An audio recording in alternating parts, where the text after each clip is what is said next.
Сайн байцгаана телевиз үзэгчдээ таны эрүүл мэндийн боловсрол нэвтрүүлэг маань эхлэх бэлэн болоод байна. NBS 2 телевиз маань энэхүү нэвтрүүлгийг цуврал болгон та бүхэндээ хүргэх болно.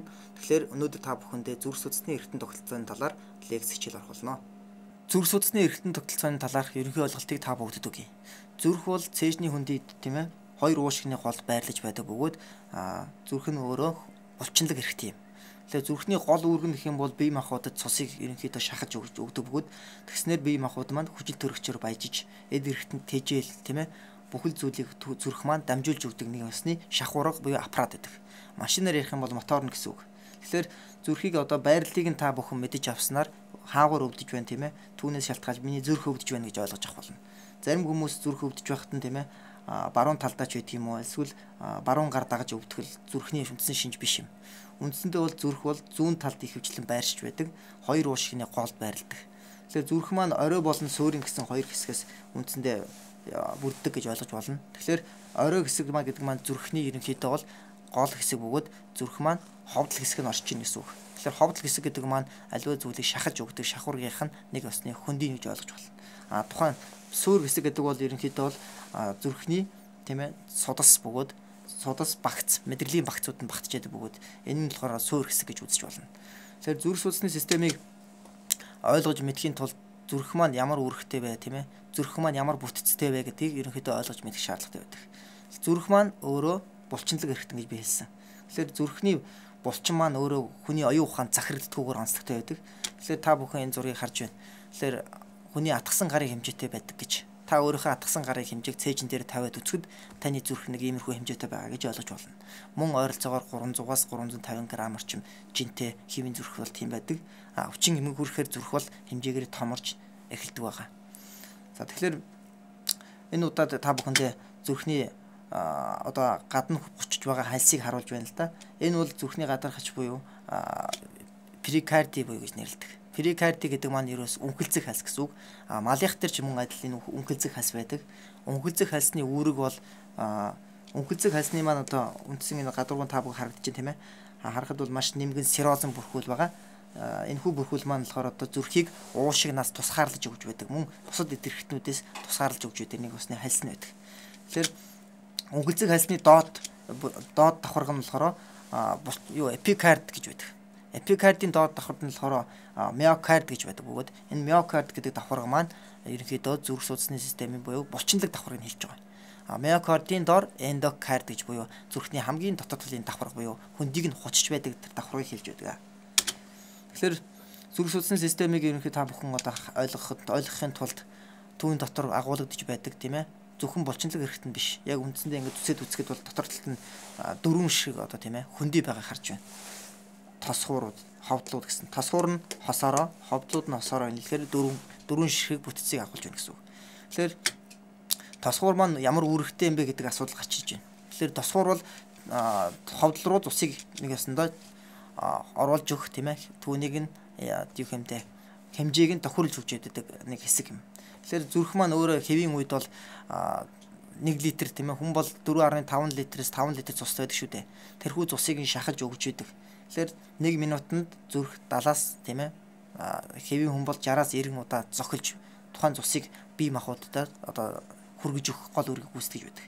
Тэгэхээр ховдлыг та бүхэнд одоо харуулж байна. Ховдол гэдэг бол ерөнхийдөө бол энд одоо нэг усны цусууд одоо дүүрж орно гэсэн үг шүү дээ. Тэгэхээр энэ бол дасгуур гэсэн үг. Тэгэхээр дасгуураас цус ховдол руу юулэгдэн орно гэсэн үг. Энэ тал нь зүүн тал, энэ тал нь баруун тал гэж ойлгож болно. Зүүн талын ховдлын гол үүрэг нь юу гэхээр зэрэг цусны их хэрэглэлтийг зохицуулж өгч байдаг. Би дараачихын слайднд та бүхэнд тайлбарлаж өгөх болно. Тэгэхээр энэ хүү зүүн талынх нь ховдол нь болохоор барууныг бодвол арай хэмжээ ихтэй байдаг. Ягаад гэвэл зүрх маань зүүн талаараа буюу эндээс гарсан цус маань гол судсаараа дамжиж бүх эд эрхтэнд тэжээл хүчил төрөгч тийм ээ. Бусад одоо зүйлийг одоо зүрх маань хүргэж өгдөг гэж гол шахуурга гэж би хэлсэн шүү дээ. За одоо энэ та бүхэн маань зүрхний бас өргөмөл бүтцийг харж байна. За энэ бол тасгуур одоо тийм ээ тосгуур хоорондын таславч гэж байгаа л да.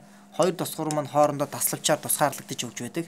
Энэхүү таславчаар тусгаарлагдаж өгснөөр яах вэ гэхлээр зэрэг зүрхний маань цус артер венийн цус холилдохгүй байна гэсэн үг л дээ. Артер венийн цус гэдгийг ойлгоход бол артерийн цус гэдэг маань нэг усны хүчил төрөгчөөр баяжсан тараагуур цус гэж ойлгож болно. Харин нүүрс төрөгчөөр баяжсан цус буюу хураагур судас буюу энийг венийн судас гэж нэрлэдэг байна. Тэгээ энийг улаанаар тэмдэглэсэн энэ одоо улаанаар бичигдсэн судас бол артерийн цустай судас гэсэн үг. Цэнхэр нь болохоор венийн цус буюу нүүрс төрөгчөөр баяжсан цус гэж ойлгож болно. Тэгэхээр энэхүү таславчийг нь та бүхэнд би яагаад ингэж харуулад байна вэ гэхээр зэрэг орчин үед тийм ээ хүүхдүүдэд маань энэхүү ургийн гаж хөгжил тийм ээ мутацаас болоод ихэвчлэн энэхүү таславч маань цоронхой төрөгч юм уу тийм ээ энэхүү таславч маань л бүр байхгүй ч гэдэг юм уу. Ингэснээс болоод яг хүүхдүүд зүрхний төрөлхийн цоронхойтой хүүхдүүд гэж та бүхэн сонссон баг тийм ээ. Энэхүү таславчийг маань хүүхэд ахуй наснд нь битүүлж өгөх мэс ажиллбар хийгдэж байдаг. Ийм учраас энэхүү таславч маань ер нь ургийн гаж хөгжил буюу эхний 3 сард зүрх маань ерөнхийдөө үүсэж бүрэлдэн бий болдог шүү дээ. Эмчнэр хүртэл тэр үед нь эмт тариа, химийн бодис, арх дарс, тийм ээ, тамхи хүртэл тэрэнд одоо орохгүй байх. Түүнээс хол байх хэрэгтэй гэж ойлгох хэрэгтэй шүү дээ. За одоо та бүхэнд дасгуур хоорондын таславчийг ярьсан бол одоо дараа нь ховдолд бас хооронд нь таславч байдаг. Энэхүү таславч маань ямар үүрэгтэй вэ гэхээр зэрэг мөн л адил хоёр ховдлыг хооронд нь тусгаарлаж өгч байдаг бөгөөд артер венийн цус холилдохоос сэргийлж байдаг. Артер венийн цус холилдсноор ямар аюул учрах вэ гэхээр зэрэг хүний бие махбод маань хүчил төрөгчийг 100% хүргэж чадахгүй байх юм бол хүчил төрөгчөөр дутсан тэрхүү хэсэгт маань хөхрөл, цайралт, тийм ээ, тэжээлийн дутагдал мөн одоо түүнээс цаашлаад өвчин юм үүсдэг гэж ойлгож байна. Тэгэхээр мөн энэ дээр асуудал гарч ирдэг. Орчин үед бол хүүхдүүд бас тосгоор хоорондын болон ховдол хоорондын цорхоо маань үүсэж байгаа. Ховдол хоорондын цорхоо бол бас дээд хэсгээрээ, дунд хэсгээрээ, доод хэсгээрээ ч юм уу аль нэг хэсгээрээ бол цоролт үүсэж байдаг. Энийг мөн мэс ажиллбараар энийг одоо эмчилгээг хийгдэж байдаг. Тэгэхээр бас зүрх судасны систем та бүхэнд дасгууруудыг хооронд нь тийм ээ бас нэг хавхлага байгааг та бүхэн ажиглаж байгаа. Тэгэхээр энэхүү хавхлагуудыг маань ерөнхийдөө бол зүрх судасны системийн цусыг хуваарлагч гэж ойлгож болох юм. Тэгэхээр цусыг хуваарлагч гэхлээр юу вэ гэхээр зэрэг тосгуурд эхлээд цус орж ирдэг. Альва хураагдж ирсэн тийм ээ бүх цус маань ерөнхийдөө бол тосгуурд хүрэлцэн ирнэ гэсэн үг. Тосгуурд хүрэлцэж ирсэн цус маань шууд ховдол руу орох юм бол тэр зүрх маань өөрийн хяналтаа алдах бөгөөд тодорхой хэмжээний цус 70 мл цус ч гэдэг юм 80 мл цус энд орох ёстой байтал 100 мл 90 мл тийм ээ 120 мл орох юм бол энэ зүрхэнд ачаал ирдэг. Тийм учраас тосгуур энийг зохицуулж өгч байдаг. Тэгэхээр тосгуур энийг зохицуулж өгж яхад гол үүрэг гүйцэтгэж байдаг зүйл нь юу вэ гэхээр зэрэг түүнийг хооронд нь би хэлсэн тийм ээ хавхлагууд байдаг гэж. Тэгэхээр энэ хавхлага маань баруун талдаа эхлээд яригдж байна л да. Баруун талдаа юу гэхээр зэрэг энд бол 3 хавц тавхлага гэж байдаг. 3 хавц тавхлагын үүрэг маань ерөөсөө л цусыг тосгуураас оруулж ирлээ. Тосгуураас цусыг орж ирлээ. Хавхлага хаагдлаа. Эндээс дахиж нэмж цус ийшээ орж ирэхгүй гэсэн шүү дээ. Энэ гол үүрэг гүйцэтгэж байдаг. Баруун талдаа 3, зүүн талдаа 2 хавц тавхлага байдаг гэж ойлгож байна.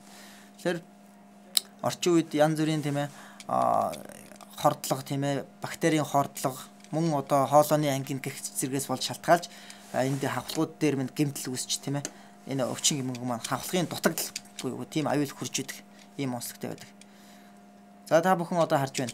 Зүрх судасны систем маань ерөнхийдөө бол хоёр том судас зүрхнээс ерөнхийдөө гардаг гэж ойлгож болно. Мөн ордог 4 судас байгаа тийм ээ. Тэгэхээр гардаг судас маань юу вэ гэхээр зэрэг ерөнхийдөө бол зүрхнээс гол судас буюу аорт маань гарч явдаг. Тэгэхээр аорт маань ерөнхийдөө артерийн цус буюу хүчил төрөгчөөр баяжсан цус байдаг. Тэгэхээр артерийн цус буюу хүчил төрөгчөөр баяжсан цус маань бүх эдгэрхтэн лөө тархаж ирээд буцаж венийн цус болж баруун ховдолд ирдэг байна. Зүүнээс гараад баруунд орж ирдэг. Тэгэхээр энэ баруунд орж ирж байгаа судас маань ер нь венийн цус гэхэлэр нүүрс төрөгчөөр баяжсан цус гэсэн үг шүү дээ. Зүүн талд нь байгаа нь хүчил төрөгчөөр баяжсан цус гэсэн үг. За одоо бүгдээрээ харж байна. Баруунд орж ирсэн цус маань тосгуурд орж ирээд ховдол руугаа ороод тэндээсээ уушигны артер руу ордог. Ингэж уушигны артер руу венийн судас маань ороод венийн судас уушигнд орж хүчил төрөгчөөр баяжснаар тэрхүү цус маань буцаж зүүн тосгуурд ирнэ. Зүүн тосгуур бол 4 ширхэг тосгуур байгаа тийм ээ. Энэ 4 ширхэг тосгуураас маань зүүн тосгуурд орж ирээд зүүн ховдол руу ороод түүнээсээ гол судасаараа бүх эдгэрхтэн тэжээлийг хүчил төрөгчийг дамжуулж өгнө гэсэн үг. Та бүхэн харж байна. Орж ирсэн цус маань хүчил төрөгчөөр баяжиж венер рүү орлоо. Тэгээд улаан буюу аортын судасаараа гол судасаараа бүх хэд эргэтнэлгөө дарахдаг ийм зүй тогтолтой байгаамаа. Тэгэхээр зүрх судасны систем нь ерөнхийдөө бол тийм тодорхой нэгжилсэн дараалтайгаар агшдаг нь онцлогтой байдаг. Тэгэхээр энэ юу вэ гэхээр зэрэг зүрхний автомат шин чанарыг илтгэж байгаа юм. Зүрх бол өөрөө өөрийн өвөрмөц тийм ээ тогтолцоо отой байдаг. Хүн одоо тийм ээ нас орчоод байхад хүртэл хүний зүрх маань одоо ямар нэгэн өөрийнх нь зохицуулгагүйгээр буцаж ажилтдаг онцлог нь юу вэ гэхээр зэрэг энэ зүрхэнд байдаг пейсмейкер гэдэг эстэй холбоотой байдаг. Тэгэхээр пейсмейкерийн эс буюу энэхүү эсүүд маань дандаа захилгаан сэнгэжилтэлээр бие биентэйгээ дамжилтан холбогдож зүрхийг дистралтай агшуулдаг. Эхлээд тосхуур, дараа нь атровентрикуляр занглаа гэж нэрлэгддэг синусийн занглаа байгаа. Тэнэмгээр дамжиж тосхуурын голоор дамжаад гисийн багц тийм ээ энийг би гисийн багцаар дамжиж хөлүүдээр дамжиж зүрх маань агшдаг байгаа. Тосхуур тэгээд ховдол гэсэн дараалтайгаар зүрх маань ерөнхийдөө агшиж байдаг. Хэвийн зүрхний бичлэг дээр та бүхэн байдаг. Зүрхний бичлэг бол ерөнхийдөө л энэ систем дээр үндэслэгдсэн байдаг. Энэхүү систем дээр яг үндэслэгдэж байгаа нь зүрхний бичлэг маань өөрөө цахилгаан долгионыг мэдэрч байдаг учраас энэхүү цахилгаанаар үүсгэгдсэн сэрлийн процесс донд электрокардиограмм дээр бичигдэж байгаа нь та бүхэн зүрхний цахилгаан бичлэг болж таардаг юм аа. Тэгэхээр энэ дээр ч юм уу сэрэл үүсэхгүй байх эсвэл энэ хэсэгт сэрэл сааталтай байх гэхэд энэ хэсэгт гэмтэлтэй байна гэдгийг эмчнэр оншилж тодруулдаг болохоор электрокардиограмм бол шинжилгээний ач холбогдолтой шинжилгээ юм аа. За та бүхэн харж байна. Сэрлийг тийм ээ цахилгааныг маш ихээр дамжуулж өгч байна. Та бүхэн